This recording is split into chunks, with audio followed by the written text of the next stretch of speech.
Hello les légendes, c'est Max. Bienvenue pour le sixième épisode de notre série dédiée au tennis universitaire aux États-Unis en partenariat avec la French Touch Academy. On a commencé avec son directeur, Charles Offray, un des pionniers du métier qui a envoyé environ 900 joueurs et joueuses étudier outre-Atlantique avec une bourse à la clé.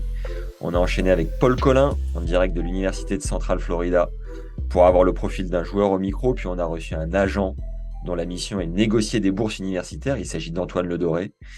On a aussi eu une joueuse, Cecilia Carayol, en direct de Pennsylvanie, sous l'État de New York.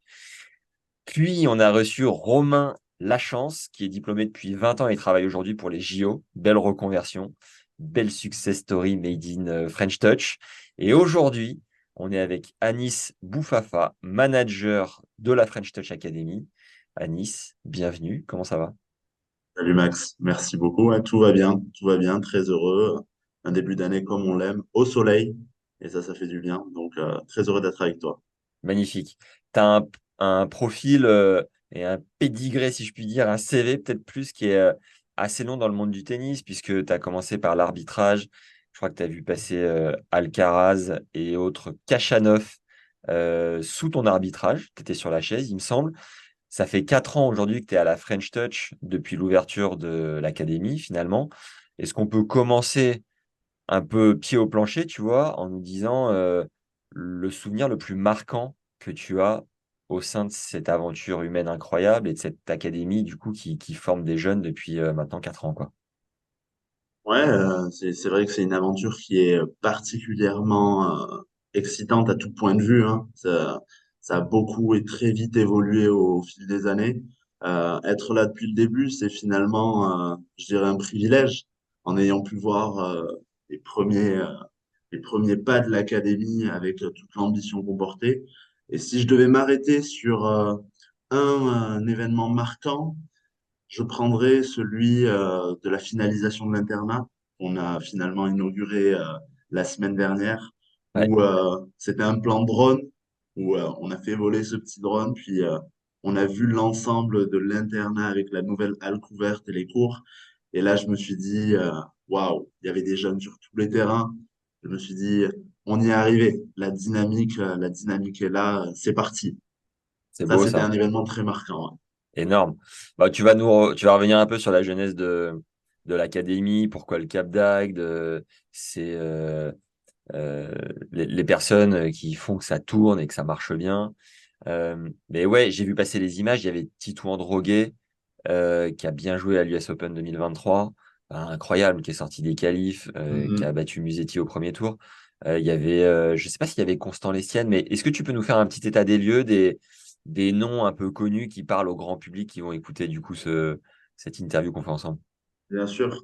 Alors, ce qui est drôle sans l'être, c'est le fait que l'académie ne s'est pas construite au travers de d'énormes noms, tu vois, de joueurs dans le top 10. Ouais, On a deux joueurs avec des profils qui sont assez atypiques, hein. Constant, qui nous a rejoint il y a 3 ans, puisqu'il avait étudié avec Charles à l'ISP. Donc, ok, il est venu dans une période où il n'était pas forcément accompagné. Puis, il a passé quelques semaines à l'académie en prépa foncière. ouais, On a découlé quelques accompagnements, puis finalement, la saison dernière, il a fait une saison de rêve qui l'a emmené quand même jusqu'au top 60 et où toute l'équipe était simplement heureuse pour lui de le voir arriver à cet accomplissement, qui est l'accomplissement, je pense, de tout joueur. Donc, tenir dans le temps et persévérer malgré les blessures pour à 30 ans intégrer le top 100, incroyable. c'était un beau message passé. Ouais, Et puis on a Titouan, je dirais, qui est là depuis 2 ans, qui pareil, hein, est en recherche d'une infrastructure ou finalement d'un environnement dans lequel il pouvait se trouver et se développer sereinement. Euh, Tout se fait, j'ai envie de te dire, Max, par beaucoup de feeling naturel. Donc on s'est très bien entendu, il s'est démené sur le terrain pour bien s'entraîner aussi bien au physique qu'au tennis. Il a aussi quand même une rigueur de vie où, tu vois, le soir, s'il y a une petite soirée entre potes où certains vont commander pizza, ben lui, il est avec son plat de pâtes et son poulet. Donc, il a un peu cette rigueur de vie. Puis le voir faire ce deuxième tour à l'US, pareil, pour lui et simplement pour lui, c'était une énorme fierté que de se dire le travail paye. C'est de beaux messages à pouvoir passer aussi à tous les autres joueurs. Donc finalement, ouais, c'est les deux gros noms qui ressortent, en espérant évidemment qu'il y en ait d'autres dans les années à venir. T'as eu les frissons? Tu regardais en direct ou pas Très drôle.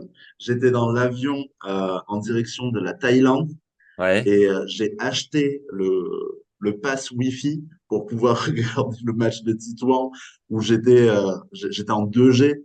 Ça arrêtait pas de bugger, mais j'ai complètement vibré. Ça m'a complètement fait vibrer. Balle de match, putain, le C'est gars, ça, ça bug, ça c'est freeze. complètement ça. J'étais obligé de rafraîchir la page toutes les 4 minutes. Ah, c'était un enfer, mais quel bonheur pour lui. Je peux même pas te décrire le sentiment qu'on a quand finalement, tu as un joueur que tu fréquentes au quotidien qui va te partager ses joies, ses moments de tristesse, ses doutes, tu vois. Donc finalement, tu es un peu au plus proche de ce que lui va pouvoir ressentir. Et, à l'échelle de l'académie, en tout cas, c'est ce qui nous anime au quotidien, à pouvoir se dire, il faut les accompagner, ces mecs. Un mec qui est prêt à te donner, mais fonce avec lui et met tous les moyens possibles pour lui permettre d'arriver à ses objectifs. C'est énorme. T'allais en vacances en Thaïlande? Qu'est-ce que tu foutais là-bas? Non, non, non, non, non, pas mal de projets de développement. Donc, Ah ouais. on avait un intermédiaire très sympa là-bas.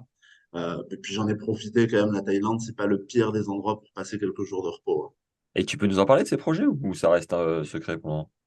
Je dirais quand même qu'on on va pas trop s'étendre sur le sujet, mais la French, en l'état, c'est pas seulement une académie qui accompagne le projet de sportif, c'est une académie qui développe aussi des projets d'une manière plus globale, où on a l'académie en France, mais on a aussi en charge de management la Rafael Nadal Academy au Koweït. Ouais.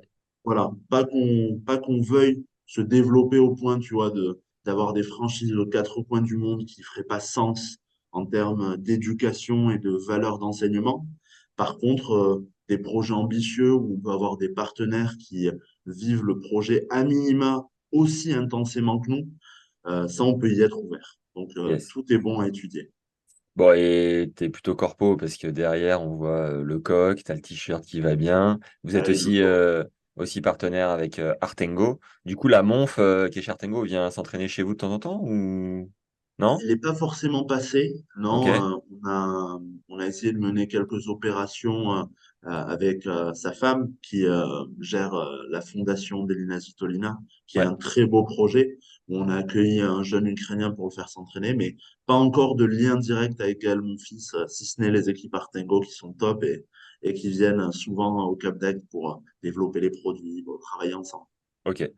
Bon, avant de basculer sur les joueurs, on va dire un peu plus pas lambda, mais voilà, qui font le tennis d'aujourd'hui et de demain. Tu disais que la moyenne, c'était à peu près 2,6 dans le centre.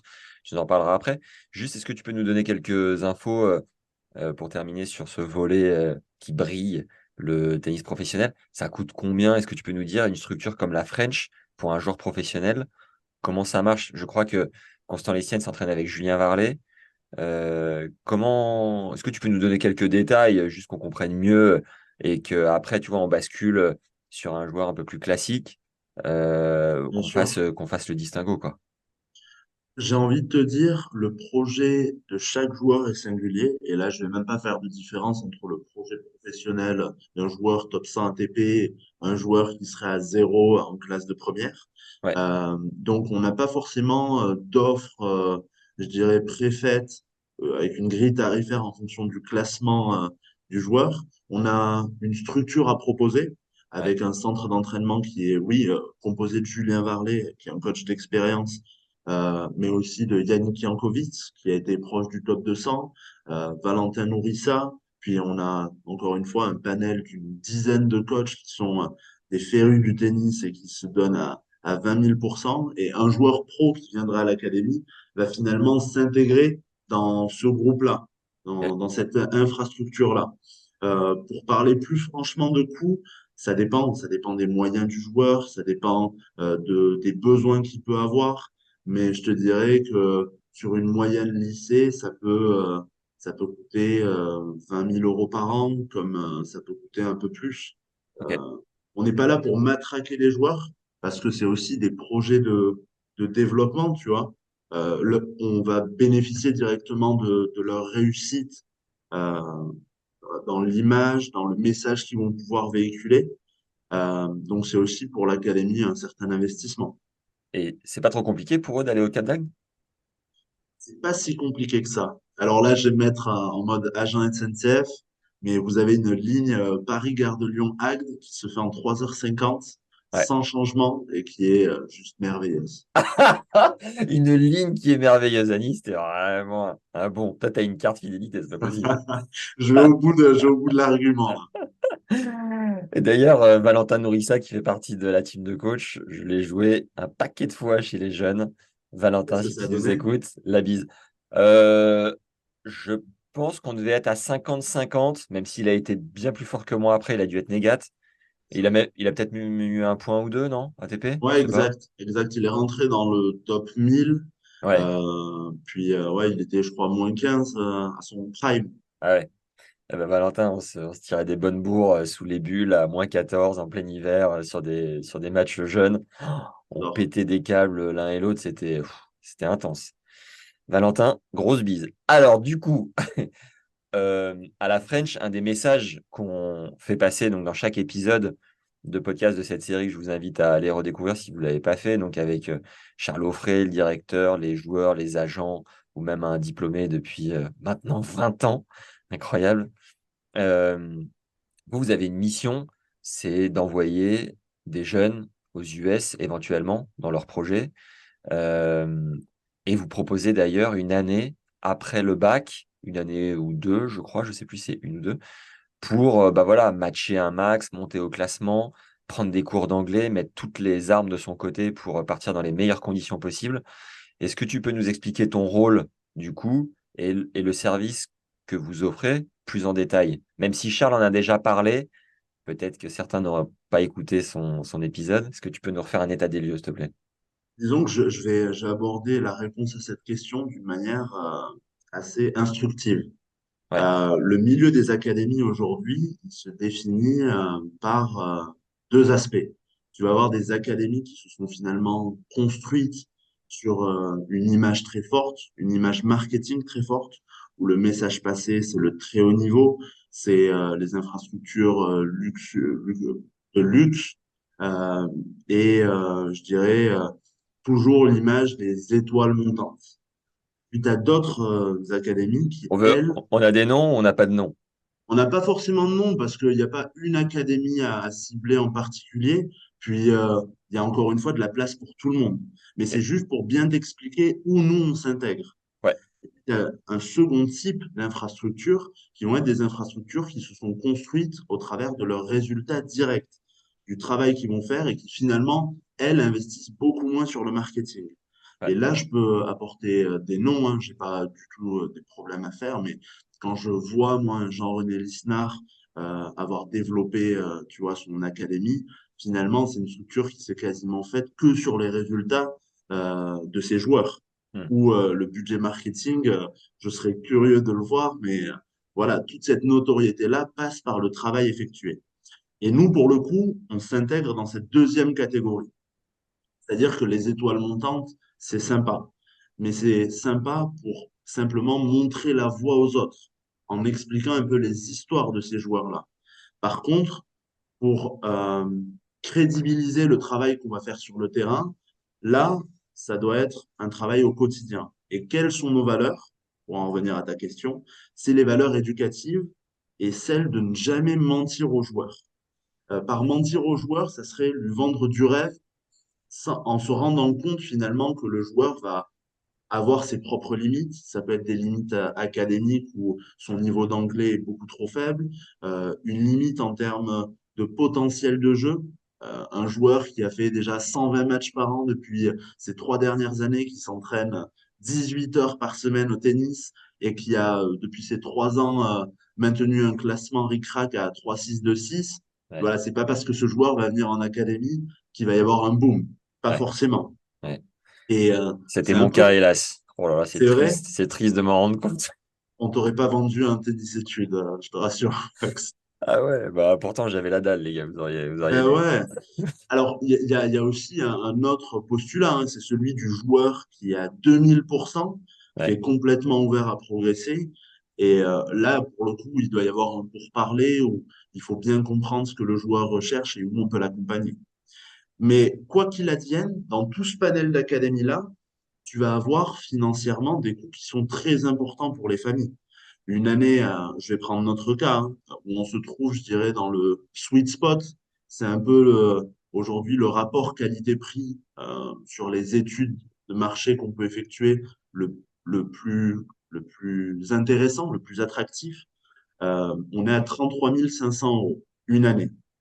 Et donc, quand on présente ce projet-là de 33 500 euros famille, on a, nous, pleinement conscience de l'investissement que ça va représenter pour la famille. Et est-ce que ça en vaut le coup suite à l'analyse qu'on va faire du joueur? Ben, c'est tout le questionnement qu'on doit avoir et la franchise qu'on doit porter vis-à-vis de la famille. Et Donc on veut encore une venir, fois, attends, juste, on veut venir à la French Touch. On peut y venir à partir de quel âge?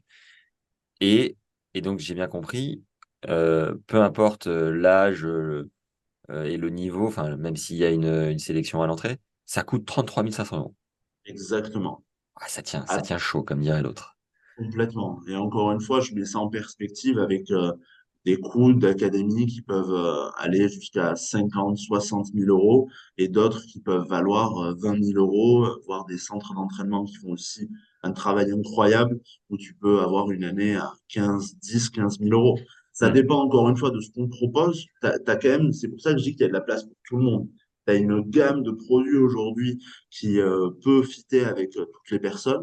Maintenant, des académies où tu as un campus sur site avec un internat, une halle couverte, une pension complète, un centre médico-sportif, des terrains indoor-outdoor et un accompagnement sur des compétitions et sur la scolarité, c'est vraiment un programme qui a 360 degrés, Hmm. va finalement intégrer toutes les composantes.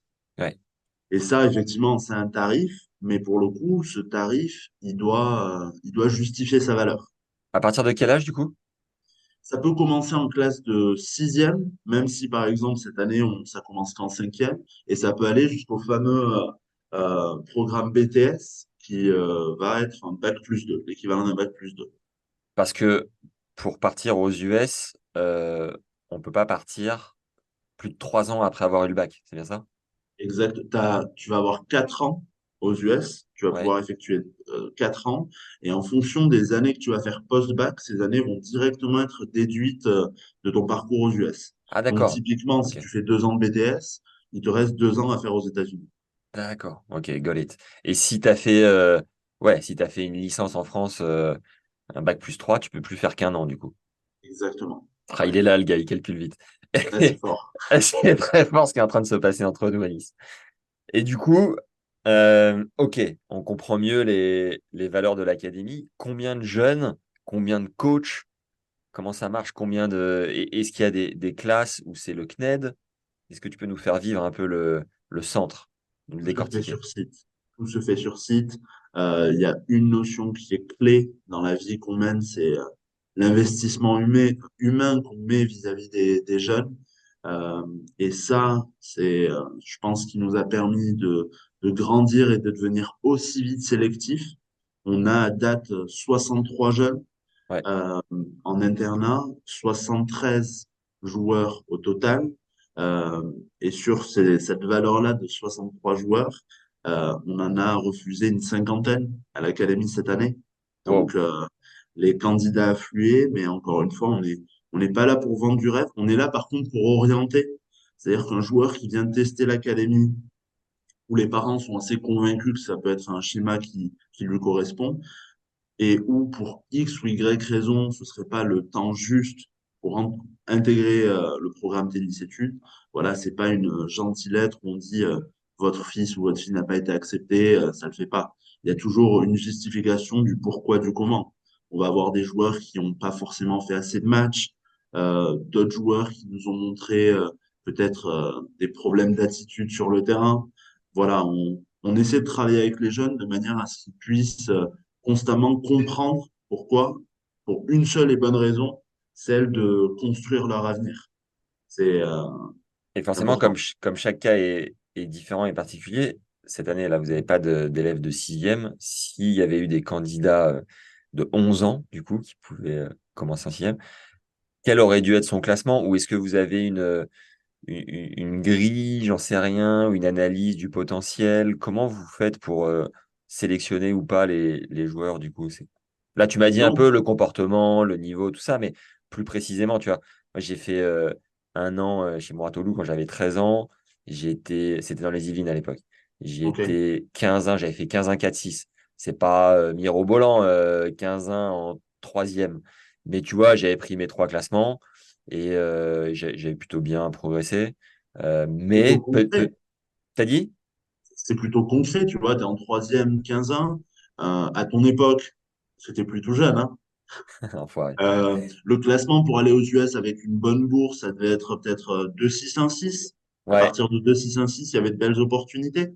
ouais, Tu avais 4 ans ou 3 ans devant toi pour travailler avec l'académie. Sur une moyenne de 2 classements pris par an, si tu travailles bien, voilà, tu peux arriver à des objectifs. Et encore une fois, concrètement, l'investissement que tes parents pouvaient mettre dans l'académie pouvait trouver un certain retour sur investissement. ouais, C'est ça qui est important. ouais, Ce qu'on propose aujourd'hui aux jeunes, Max, en toute transparence, c'est pas le fait de venir en académie et de se targuer de faire, d'être en académie, de faire un joli post sur Instagram. Ça a peu d'importance. Par contre, les candidats qui se présentent, ils présentent tout le temps un projet. Donc c'est, voilà, ok, d'où tu viens, comment tu t'es entraîné, quel type de match tu fais, quels sont tes points forts. D'après toi, quels sont les les points axes à d'amélioration. améliorer, quels sont tes objectifs, quelle est comment dire, ta vision des efforts à faire pour arriver à cet objectif. Puis on essaie finalement de voir au plus concret ce que la vision du jeune. Est-ce que le jeune est complètement déconnecté de la réalité et c'est finalement un plaisir que lui font ses parents que de lui payer une année en académie, Ouais, auquel cas, ça vaut pas du tout le coup de candidater.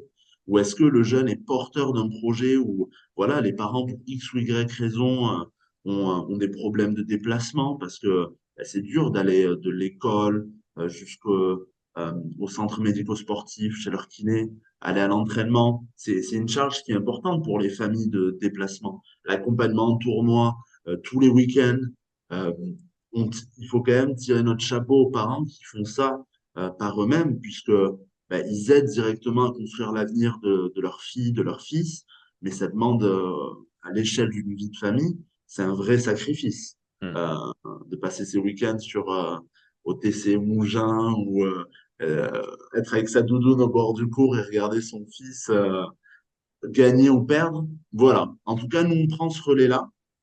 Et si le jeune est porteur de son projet euh, j'ai envie de dire, à la bonne échelle, à la bonne attente, à la bonne exigence, ben là, on peut se dire, oui, fonçons.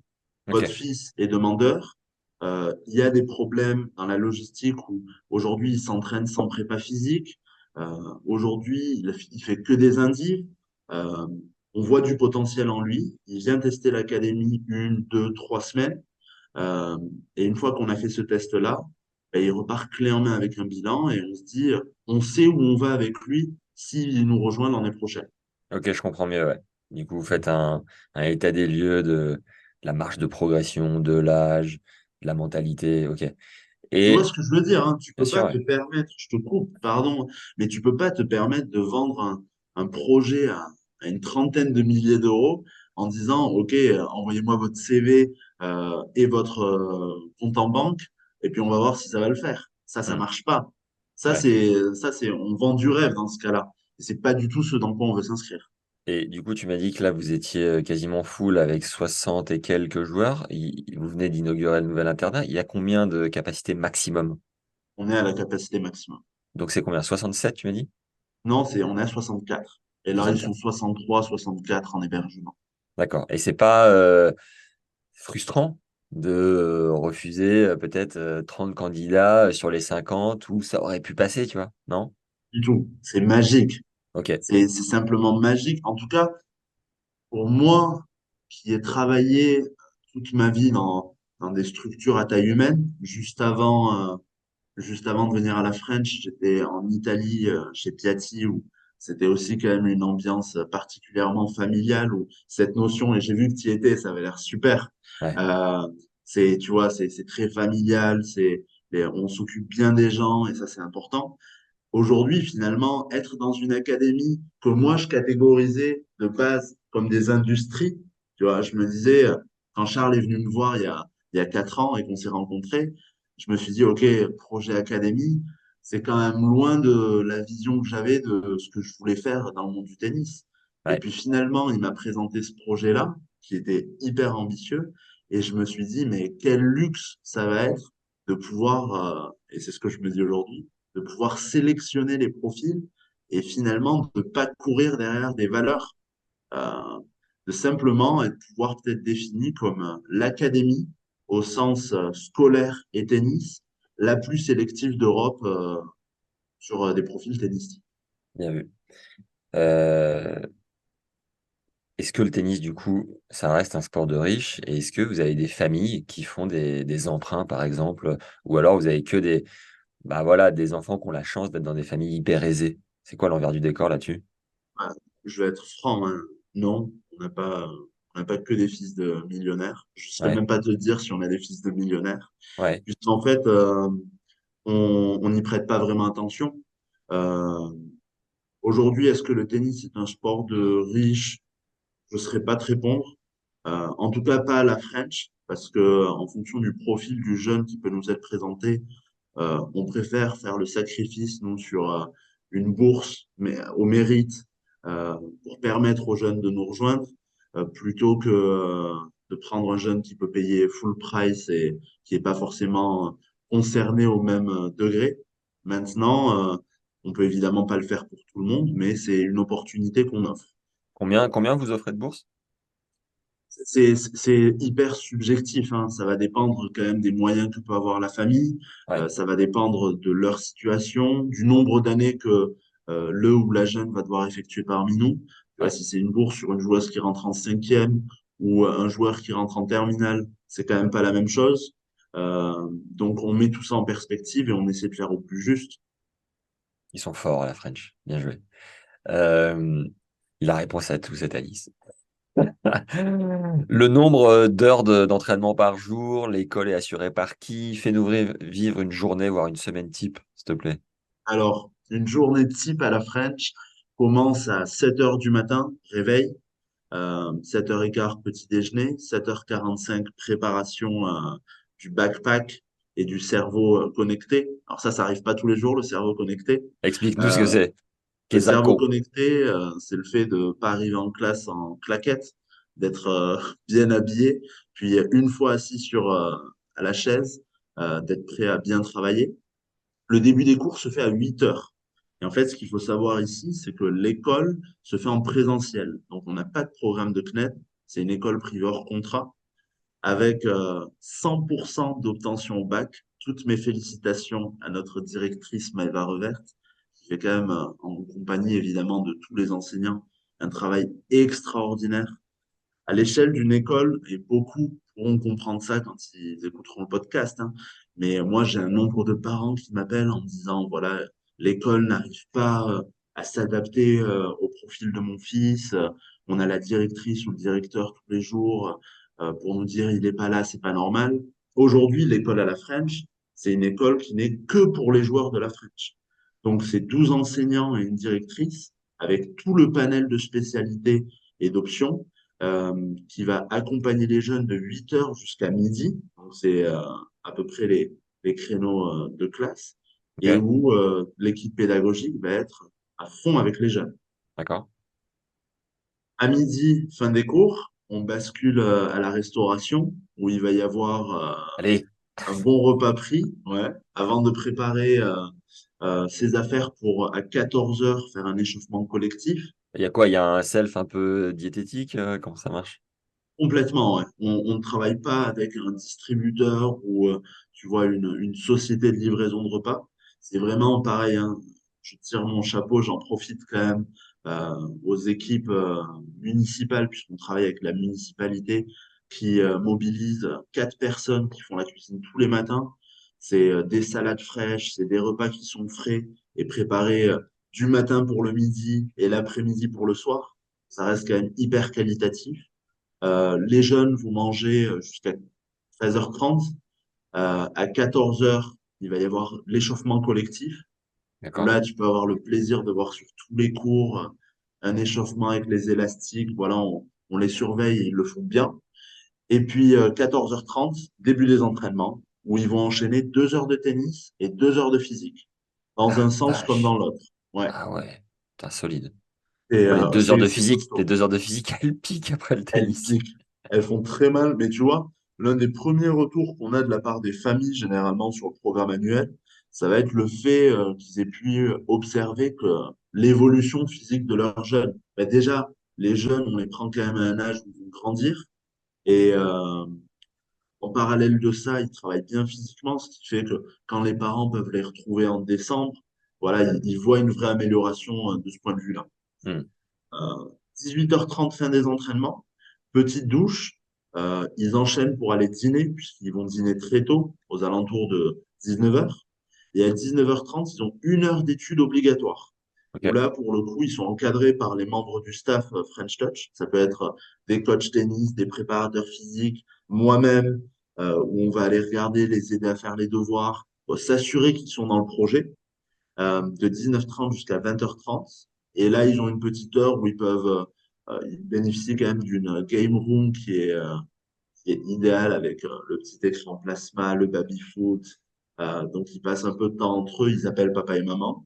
21h30, retrait des téléphones, tablettes, ordinateurs. Bien joué, ça. Et 22h, coucher, extinction des feux, prêt à dormir. C'est-à-dire, tout le monde dépose ses ustensiles. C'est ça.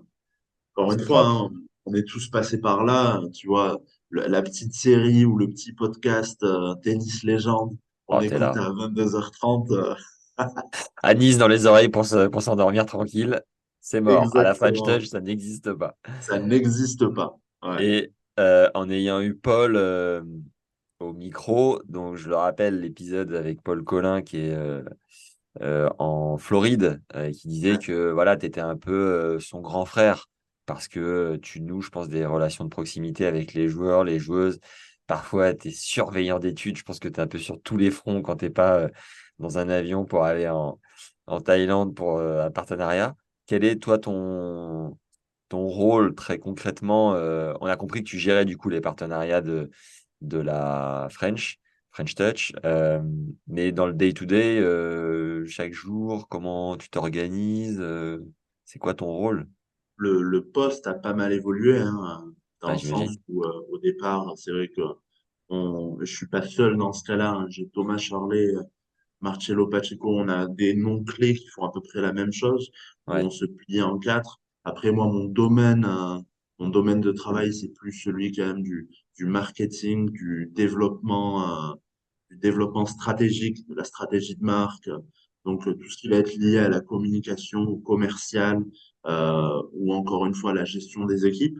ouais, Euh, et plus les années avancent, plus on se structure avec, voilà, aujourd'hui un responsable d'internat. Tu vois, des postes finalement que nous, on occupait à temps partiel et qui aujourd'hui trouvent un plein emploi, ce qui fait aussi super plaisir parce que ce rythme-là, un peu effréné pendant 3 ans, où tu cours derrière tout, tu es tout le temps au téléphone, au mail, tu prends soin des jeunes, tu vas soigner le jeune s'il en a besoin, tu vas veiller à le recadrer pour le maintenir dans son projet, tu vas partager un resto avec eux, ben, aujourd'hui, tu peux prendre un peu plus de distance et finalement déléguer les missions opérationnelles aux bonnes personnes, aux ouais. personnes qualifiées et profiter un peu plus pour aider les jeunes. Raconte-nous deux, trois histoires sympas depuis que tu es là, depuis 4 ans. Tu en auras peut-être une ou deux aussi sur Piatti quand tu étais là-bas avant, Ouais, sur des jeunes, des trucs sympas à raconter, tu vois, des jeunes que tu as emmenés d'un point A à un point B avec succès ou pas, d'ailleurs. On aime la ouais, transparence, Anis. Est-ce que tu ouais, as justement une ou deux anecdotes sympas qui nous feront aussi comprendre l'ambiance, l'état d'esprit, les valeurs locales? ouais, complet. Ouais. Je pourrais commencer par Paul, hein, pour faire un peu Le le lien? lien avec le podcast que tu avais eu. Paul, on s'est rencontrés, je me souviens, c'était un jour d'hiver, il faisait gris. Paul, il vient de Saint-Barth. Il teste l'académie pendant une semaine, puis voilà, il devait tester une autre académie, je dirais, dans le sud-est. Et je me dis, c'était un joueur à 0 ou un 6 à l'époque. Et je me dis, bon, ça va quand même peut-être être compliqué de pouvoir le garder. Il n'a pas eu une semaine top au niveau du temps et ça va pas le faire. Ouais. Et au final, on est dans mon bureau et on commence à écouter un peu des sons américains. Et là, de suite, ça clique et on sent que c'est notre point d'accroche. Et s'ensuit 3 années incroyables où scolairement, tu vois, lui, c'était pas forcément son dada à l'école. Et bien, à le pousser, à l'encourager à le faire, il s'y est mis, il a quand même obtenu son bac avec brio. Il avait un souci qu'on a compris avec le temps, c'est qu'en fait, étant donné qu'il aimait euh, la chaleur, il avait constamment en hiver des périostites. Ok. C'était quelque chose qui revenait, tu vois. Et les premières fois, on disait, bon, écoute, c'est une périostite, t'as certainement dû trop faire d'efforts. Ouais. Euh, Rien de grave, on le traite avec de l'argile verte. Donc, je vais au supermarché acheter du cellophane, de l'argile verte pour qu'il puisse se faire le soir ses masques. Et puis, l'année qui suit, tac, on est en anticipation, il prévoit ça et ça avance. Et Yes. finalement, on noue tellement une relation de confiance où le joueur euh, nous aime et nous, on l'aime. Moi, Paul, c'est un mec que j'adore. Euh, En découle une relation de confiance avec la famille où le père de Paul, Yann, à qui je fais une bise, c'est un ami aussi, c'est une personne que je porte vraiment dans mon cœur. Et, et au final, tu avances dans un système où aujourd'hui, Paul est aux États-Unis, il vit pleinement son aventure et je sais que c'est une personne avec qui je resterai en contact toute ma vie. Ouais, bah, c'est des aventures humaines de folie. Coaché par le frère d'Andy Roddick, s'il vous plaît, c'est propre. Et c'est pas rien, c'est carrément pas rien. Et Est-ce- puis, si je devais avoir une autre anecdote à l'opposé complet, je vais pas citer de nom parce que je trouve ça quand même, je trouverais pas ça sympa. Ouais, Mais on a un joueur qui est venu, un très gentil garçon, mais qui avait, je pense, un problème euh, envers lui-même, où il avait une légère tendance à se mentir à lui-même finalement, ouais, où tu vois, on a essayé tant bien que mal de le remobiliser dans le projet en lui disant, tu peux le faire, en plus il avait de bons résultats, c'était un joueur à 4-6, il pouvait faire de bonnes choses, qui n'est pas du tout de mauvaise volonté, mais qui est constamment rattrapé par son manque de, d'effort et le fait de vouloir s'échapper avec finalement une attitude qui matchait pas du tout des objectifs. ouais, Et puis, tu vois, tu fais des efforts, tu te démènes pour réussir à l'écouter, à l'aider, à être une épaule quand il en a besoin. Puis finalement, tu t'aperçois qu'en fait, tant qu'il n'est pas honnête auprès de lui-même, ça pourra jamais aboutir. Et ouais, je dis pas qu'il ne pourra rien faire dans le futur, parce que peut-être qu'un jour, il réalisera que il faut se regarder dans la glace et quand on veut des choses dans la vie, il faut faire des efforts pour les avoir. Euh, mais à date, c'était pas le cas. Puis finalement, tu vois, d'une bêtise à une autre, tu t'aperçois dans un groupe qui est aussi soudé que quand tu as une personne qui suit pas la bonne dynamique, ben, d'une personne qui tombe, il peut t'en emmener deux, trois avec lui. hmm. Et dans ce cas-là, effectivement, on est prêt à s'en séparer. Et c'est ce qui est arrivé. Parce que on ne peut pas se permettre aujourd'hui, avec les exigences qu'on a, d'avoir ce type de profil au sein de l'académie. Ouais, c'est cool que tu nous le partages. Et avec le recul aujourd'hui, c'est un profil que vous auriez senti plus tôt, vous n'auriez peut-être pas pris finalement. J'ai envie de te dire, Max, que c'est un bon challenge. C'est de beaux challenges aussi pour nous. Tu vois, quand on a un jeune à 13 ans qui a un bon classement, qui va par exemple avoir une attitude un peu déplacée, euh, je te dirais, on va pas lui dire non comme si on était une vie scolaire en lui disant non, t'as pas forcément ta place chez nous. On va se dire, OK, est-ce qu'il a la motivation suffisante? Est-ce qu'il nous présente la motivation suffisante pour pouvoir le faire changer? Parce Ouais, qu'à personne pourra me dire le contraire. À 13, 14 ans, il n'y a aucun jeune qui ne peut pas évoluer. Tous les jeunes à cet âge-là, tu peux les éduquer de manière à les faire changer. ouais, À 16, 17 ans, si tu n'as pas de prise de conscience, en l'espace de 2 ans, c'est plus compliqué d'effectuer des changements dans ouais. l'attitude. Mais Mais voilà, tout ça pour te dire que ce joueur-là, je pense qu'à aujourd'hui, à 16-17 ans, il serait pas admis à l'académie. Ouais. Combien de Ça, jeunes c'est vous, combien de jeunes vous envoyez par an aux US? On a des classes, tu sais, on a des classes qui excèdent pas 10 élèves par an, et D'accord? par niveau de classe. Donc cette année, on va certainement entre les BTS et les terminales envoyer encore une dizaine, une quinzaine de profils. Énorme. Et la moyenne de bourse que vous arrivez à négocier par an, c'est quoi? La moyenne de bourse, alors, je pense qu'elle va grandement évoluer parce que comme je te le partageais, là, on a beaucoup de joueurs qui sont très bien classés en classe de seconde à -2 ou en classe de première à 0. Mais je te dirais que jusqu'alors, ça pourrait peut-être en reste à charge. On a un coût entre 5 et 10 000 € par Ok. an, Ouais, ce qui reste honorable. Je trouve que ça vaut plus le coup qu'une école de commerce en France, par exemple. ça n'a rien à C'est voir. incomparable. Tu m'étonnes. Euh, ok, mon Anis. Alors, si, quand même, important de le préciser, raconte-nous une anecdote ou deux chez Piatti, parce que je crois que tu as commencé là-bas en stage de fin d'études, c'est pas ça? Exact, exact. Ce bon vieux Ricardo qui a quand même formé notre ami Yannick Sinner, Ouais. qui a coaché Gasquet, bref, un coach de renom sur le circuit, un sacré personnage, paraît-il. Euh, Est-ce que tu as une ou deux histoires sympas à nous raconter de là-bas? Ouais, une belle personne, Ricardo, hein. Accompagné aussi, très bien entouré, hein. La Ouais, clé, de toute façon, des aventures qui fonctionnent, je pense que c'est l'entourage. Et d'accord. j'ai une pensée toute particulière à Stéphane Glohagen, que tu as pu certainement rencontrer, qui est Que une tu m'as pépite. présenté, que je connais grâce à toi, Exactement. Anis, et je suis méga reconnaissant de ça. Une de mes plus belles rencontres 2023, très clairement. Vraiment, vraiment Ouais, une super personne. Piazzi, c'était très drôle, mais c'était mes premières années. Et bon, je sais que ça commence un peu à durer ce podcast, mais il y a vraiment un message que j'aimerais passer aussi, tu vois, à tous les passionnés de tennis. C'est que, comme tu l'as dit, hein, je suis pas du tout issu, moi, d'une formation tennistique où, tu vois, j'ai commencé le tennis à 6 ans. Non, ouais, je l'ai même commencé à 14 ans.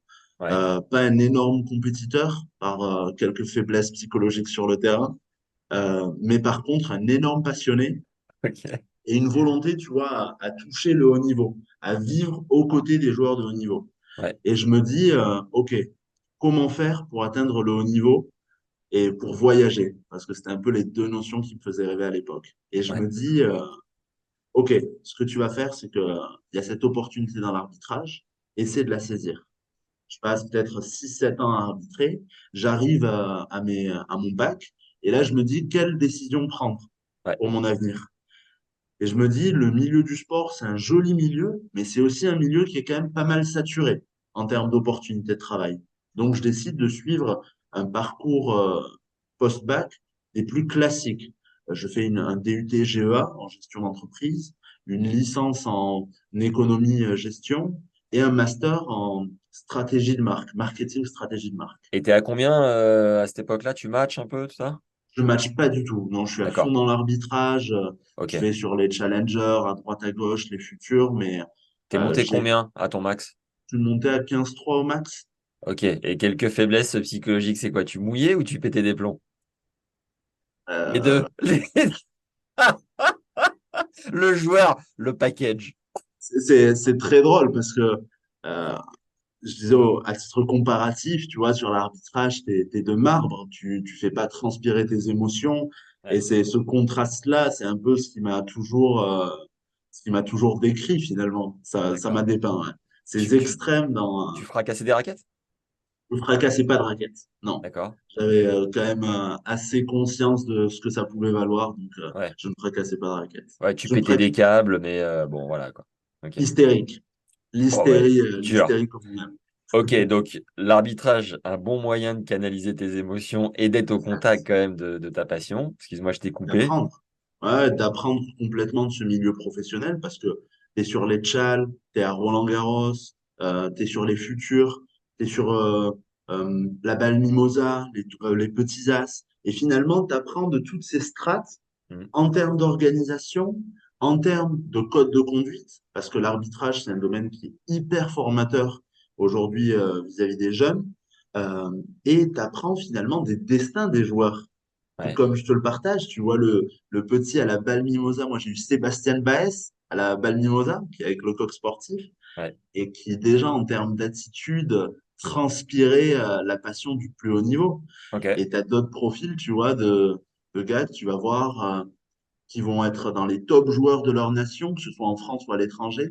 Puis finalement, au fil des années, tu les vois de moins en moins sérieux et tu sais que ces mecs vont réussir, vont stagner entre la 400e et la 1000e place ATP. Ouais, t'as l'œil, t'as développé l'œil pour ça, quoi. Exactement, tu réussis à dessiner ces aspects-là. Et du coup, pour en revenir à ce master-là, je fais mon master et je me dis, OK, j'ai passé durant tous mes stages, stage à la Ligue, stage dans un club. Et puis arrive l'aventure chez Piatti, où je Ouais. rencontre Stéphane. Je vais chez Piatti et là, je me démène pour essayer de faire avancer le projet qui était finalement sa première année de lancement. C'était quoi Donc, ton poste? mon poste, il était pluridisciplinaire comme toujours, hein. Ça allait être du brainstorming sur des stratégies d'organisation logicielle, Ouais. de la vente de packages aux côtés de Stéphane, la coordination des joueurs qui pouvaient rentrer, histoire de faire de leur séjour une réussite, puis un appel à 3 heures du matin pour aller chercher un joueur qui arrivait à Nice. Et tu vois, le bon à Nice à 22, 23 ans qui était vraiment que capable de dire oui, mais aveuglément oui, quoi, tu vois. Pourquoi C'est, aujourd'hui, tu irais quoi? Prendre le bus, mon gars, je ou le prendre un ferai. tacos? Ouais, je le ferai, mais ouais, je redirigerai peut-être vers l'option taxi un peu plus facilement. Ah, tu m'étonnes. Euh, mais tu vois ce que je veux dire, c'était la possibilité d'être contacté 24 heures sur 24, 7 jours sur 7, à toujours dire oui. Aujourd'hui, une personne qui veut travailler dans le sport, et qui veut se faire sa place, il y a deux clés dans ce milieu, c'est la réactivité, le fait de tout le temps dire oui, et trois, le fait d'être professionnel. Et Hmm. si tu as ces trois valeurs, tu peux te développer dans le monde du sport. Par contre, si sur ces trois valeurs-là, ben, tu faiblis un peu, les opportunités, le spectre des opportunités peut se restreindre. Je te confirme. Excepté, excepté si tu es un orateur de rêve comme Maxime Zamora. Quelle machine. T'as, t'as bien bossé. Non, mais tu vois ce que je veux dire. Tu, C'est tu des m'as, choses qui sont intéressantes. tu m'as Pour, pas. Ouais, ouais, non, mais je te confirme. Ça fait 1 an et demi que ma vie, elle est dédiée à ça. Full disponibilité pour le projet, très clairement. Bah, ça fait plus que ça d'ailleurs. Ça fait 3 ans, mais on va dire que ça s'est intensifié ouais. ces derniers 20 mois. Mais une petite Ah, j'en ai anecdote, une. une J'en ai anecdote chez une. Piatti. Vas-y, balance. J'en ai une. J'en ai une. Alors, je suis fan de Joko. Ouais. Je me positionne, hein. La Ok. position est Ah, prise. t'as bien raison. Et je suis un jour comment dire, au centre. Et tac, Steph me dit, OK, il y a un entraînement à Monte-Carlo. Et là, moi, je rêve de voir un joueur, d'être sur le terrain avec lui, c'est Joko. J'arrive, c'est pas Joko, c'est Grigor Dimitrov. Mais Ça du va. coup, je suis l'accompagnant du joueur avec Grigor Dimitrov.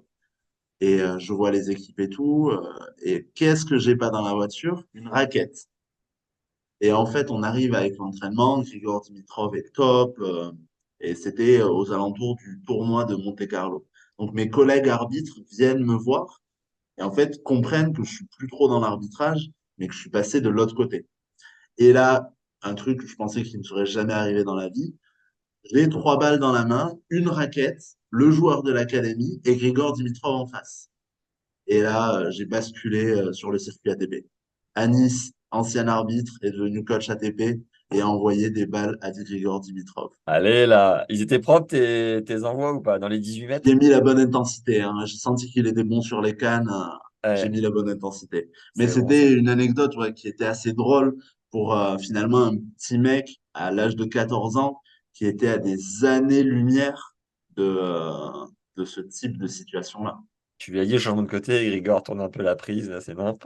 Non, j'ai pas osé. J'ai pas osé. Mais c'est vrai que c'est impressionnant hein, quand tu peux les voir, ces mecs, les voir dans leur quotidien et te rendre compte des sacrifices qu'ils font pour arriver à ce niveau-là. Hmm. Vois l'intensité d'un entraînement de Grigor Dimitrov. Moi, j'étais stupéfait par sa qualité de slice à l'entraînement. C'était rasant, c'était une propreté, Ouais, c'est en, magique. en Et faire du coup, tomber des codes. et t'as ressenti quoi en arbitrant Alcaraz et Kachanov? Dis-nous où Alors, c'était et ton œil d'expert sur eux. Kachanov, à vrai dire, c'était à l'ITTB, au tournoi futur de Palma. Je pense que c'était l'un de ses premiers tournois et j'étais pas sur chaise. J'étais en ligne, mais je Ouais, l'avais un peu suivi durant toute la semaine. Et en fait, je le trouvais monstrueux dans la froideur qu'il pouvait avoir sur le terrain. Le ok. mec était en mission. Il n'était pas content. Tu vois, match après match, en futur, tu peux entendre déjà des mecs qui gueulent sur le terrain, tu vois, et qui expriment leur joie. Lui, c'était une froideur, tu sentais que c'était qu'une étape pour lui, quoi. Ok. Il gagnait, il passait les tours, il a pris le trophée, il est parti, et Allez, next. next. Ouais, Et puis, d'autres joueurs avec beaucoup plus de fraîcheur, je pense à Holger Rune, à comment dire, aux petits as. Bon, aux petits as, on en a vu passer, hein, Marta Kostyuk, comme je t'ai dit, Alcaraz. Et là, c'était des joueurs qui pétillaient par la joie de gagner. Je me souviens par exemple de Kostyuk, tu vois, qui faisait des saltos après avoir gagné ses matchs alors qu'elle avait 13 ans. énorme. Et je trouvais ça marrant parce que sur le terrain, ils étaient ultra agressifs, mais une fois que le match était fini, gagné, tu ressentais toute l'excitation qu'ils pouvaient avoir et le bonheur que. Et puis 2 heures plus tard, tu pouvais les revoir à l'entraînement, quoi. Donc, Énorme. c'était cette culture-là du haut niveau et qu'on essaie de faire transpirer nous ici. C'est encore une fois, vous voulez faire quelque chose dans le tennis, en tant que joueur ou dans le milieu du tennis, que ce soit en tant que joueur ou que ce soit en tant qu'acteur du tennis, il faut que vous vous déchiriez. Ouais, C'est pas en venant dans une académie que vous allez avoir un bénéfice, c'est celui d'être encadré par des gens qui ont de l'expérience et des gens qui sont pros. Maintenant, un joueur qui se démène 2 fois plus qu'un mec en académie dans son club pour réussir, il aura toutes les opportunités d'avoir ses chances. hmm, Mais par contre, ici, on leur propose, s'ils veulent devenir coach, de pouvoir travailler quand même aux 4 coins du monde avec les opportunités qu'on crée, d'aller aux États-Unis, et puis, in fine, une fois que les joueurs auront leur diplôme, de revenir en France, de toquer à notre porte en tant qu'alumni. Romain a certainement dû en parler dans l'épisode précédent. ouais. Et tu vois, d'avoir un vrai avantage que toutes les écoles de commerce proposent. Et quand tu allais à Palma, à Majorque, faire arbitre, ça faisait partie de ton job? T'étais payé? Comment ça marche? Alors, j'ai pas été à Palma, moi, pour arbitrer. J'ai fait quelques destinations sympas comme Ah, Miami, j'ai compris ça tout à Bali. l'heure pour Kachanov. Non, c'était à Balma, pardon. Ah non, Palma, c'est pas Balma. Bien tenté. Bien tenté. J'aurais aimé te dire ça, mais non, c'était à Balma, à Toulouse, Ah, d'accord. au centre de ligue. Ok, Ouais, ok. ça restait sympa. Ça restait quand Hmm. même très sympa. Mais Euh, t'as pas voulu pousser l'arbitrage? J'ai pas trop compris le ben pourquoi du non, comment. pour la bonne et simple raison, Max, qu'en fait, alors c'est un métier qui te fait voyager, rencontrer énormément de belles personnes, mais j'y trouvais moi quand même une certaine limite dans le développement de la notion de projet. Moi, Ok. j'aime faire de la com, être en contact avec les gens, Ouais, construire des structures, les développer, réfléchir à l'avenir des gens. Finalement, en arbitrage, ben, tu fais ton match, tu reviens, tu ouais. peux, toi, t'améliorer, mais compliqué d'aller bien plus loin que ça. Et t'as appris l'italien chez Piatti? Ouais. Tu parles italien, Énorme. toi? Pas du tout. Ok. J'adorerais. Ah, je serais tellement fan. Tu parlais avant d'y aller? Je parlais pas avant d'y aller, puis finalement, tu vois, en l'espace de 2 ans à Ah faire oui. les allers-retours là-bas, Ah, t'as fait je, 2 ans chez Piatti, d'accord. bah, au global, ouais, ouais, l'année s'est Énorme. faite Et tu par des dormais allers. où à Bordighera? Parce que c'est à 20 minutes J'étais, de Monaco, je crois, mais t'étais de l'autre côté, t'étais en Italie? ouais, on avait une maison qu'on partageait avec des joueurs qui pouvaient passer. Bah, j'étais quoi, à 300 mètres de la part de Yannick Sinner, avec qui on partageait pas mal de temps. Du coup, t'es devenu pote avec Yannick? Ouais, c'est vraiment une belle personne. Bah, naturellement, là, il a pris quand même un chemin d'excellence où, voilà, on va pas non plus courir. Il doit bien être assez sollicité, mais ouais, c'est une personne que j'ai énormément appréciée. Trop bien. Tu t'es fait du pesto matin, midi et soir pendant 2 ans ou tu faisais gaffe? Excellent, excellent.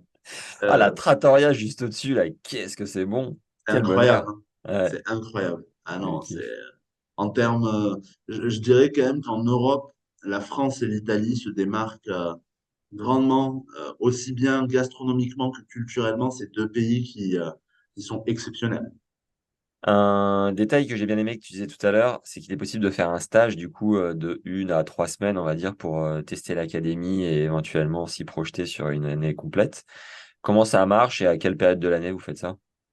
On fait ça à toute période de l'année. Maintenant, on a des périodes un peu plus stratégiques comme l'été, tu vois, où on a bon nombre de tournois ici et on a beaucoup de jeunes qui viennent 3 semaines pour aussi venir à la recherche d'un programme avec compétition et entraînement.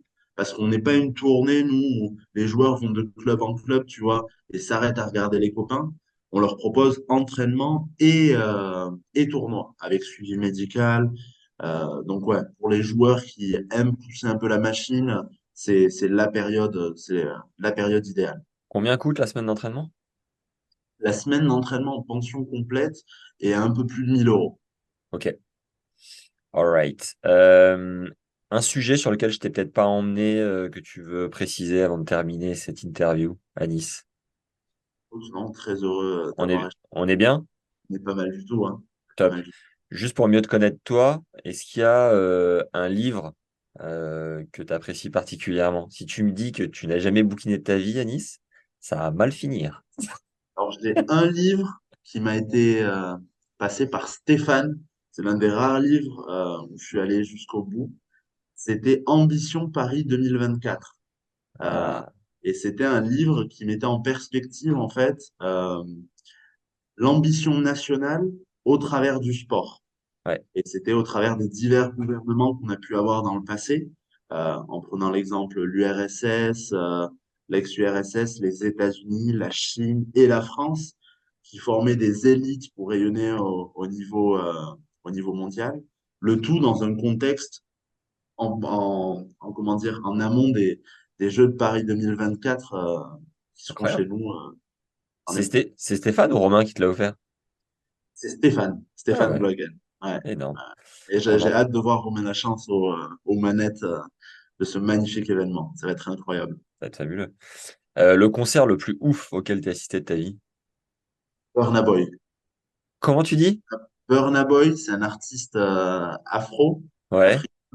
ouais. Et j'ai trouvé bon, la mise en scène, la chaleur humaine, le spectacle comme on l'entend, comme on peut l'entendre. C'était où? C'est à Paris. À Paris, tu sais, dans le stade couvert, je crois qu'il y a le stade français qui joue dedans. L'Accor Arena, peut-être? À La Défense? À la Défense. Ah ouais, ouais. Le voyage le plus dingue que tu fait dans ta life? Le voyage le plus dingue, la Californie. Ok. Quelle ville? J'ai fait toutes les villes. Ah De ouais. San Francisco, Los Angeles, San Diego, euh, Un coup de Santa cœur? Barbara. Un coup de cœur pour un coin là-bas? Santa Barbara, Ah ouais? Au-dessus du énorme. lot? Ah ouais, vraiment exceptionnel. L'équilibre de Qu'est-ce qui vie. rend Santa Barbara au-dessus du reste? Je savais pas te dire, tu avais la sensation que la ville vivait à un rythme qui était juste parfait. Ça allait pas trop vite, c'était pas trop mou, tout était ouvert, les gens étaient gentils, de beaux bâtiments, le bord de mer qui se trouve à perte de vue, à 5 minutes, tu es sur la plage. Ouais, c'est assez plaisant. Mieux que San Diego State University. On est direct sur la plage. Pepperdine, la fac de Charles dont tu as parlé, j'y ai été pour la voir. Ouais, C'est vrai qu'au niveau des cours de tennis, là, qui donnent directement sur la mer, j'ai trouvé ça magique aussi, hein. tu Incroyable. m'étonnes. Il me tarde Je te d'aller passer une recommande la tête. Thaïlande aussi, hein. Ok, Euh, L'île de Koh Samui, une sacrée île, c'est incroyable.